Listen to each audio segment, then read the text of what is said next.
अप्पे पाहून तुमच्याही तोंडाला पाणी सुटलंय? चला तर मग अप्पे बनवायला सुरुवात करूया. स्वादिष्ट आणि पौष्टिक अप्प्याची रेसिपी मी शेअर करणार आहे.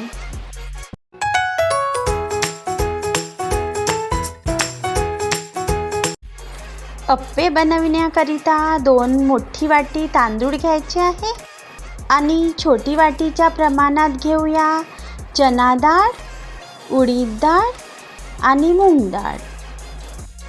तांदूळ आणि डाळी 2-3 पाण्याने स्वच्छ धुवून घ्यायचे. नंतर पाणी घालून 5 ते 6 तासासाठी भिजत घालायचे आहे.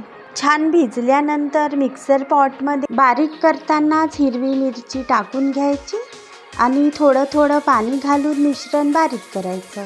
बॅटरची कन्सिस्टन्सी अशी असायला हवी. आता फर्मेंटेशनसाठी रात्रभर ठेवायचं आहे.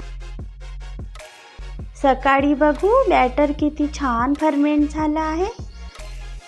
आता अर्ध बॅटर एका भांड्यात काढून यामध्ये थोडी हळद, अर्धा चम्मच मीठ, बारीक चिरलेले कांदे, कोथिंबीर टाकून बॅटर छान मिक्स करून घेऊया.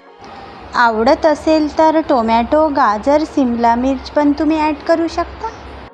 सर्वात शेवटी थोडासा सोडा घालूया. नॉनस्टिक अप्पे पात्रात अप्पे केलं तर तेल खूपच कमी लागते.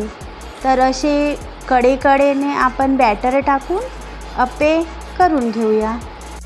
अप्पे पात्रावर झाकण ठेवून 5 ते 7 मिनिट स्लो फ्लेमवर ठेवायचं आहे.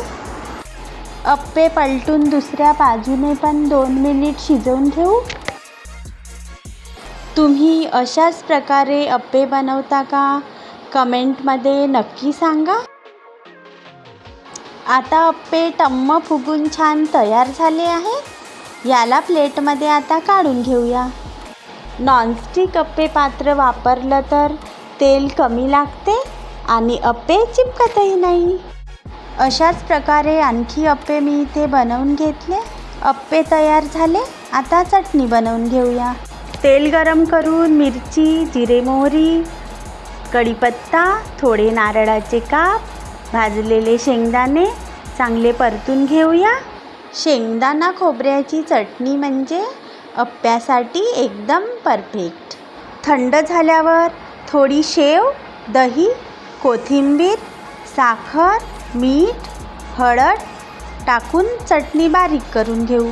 चटणीला तडका मारला की चटणी तयार. तर असे पौष्टिक आणि स्वादिष्ट अप्पे तयार झाले आहेत आपले चटणीसोबत खायला.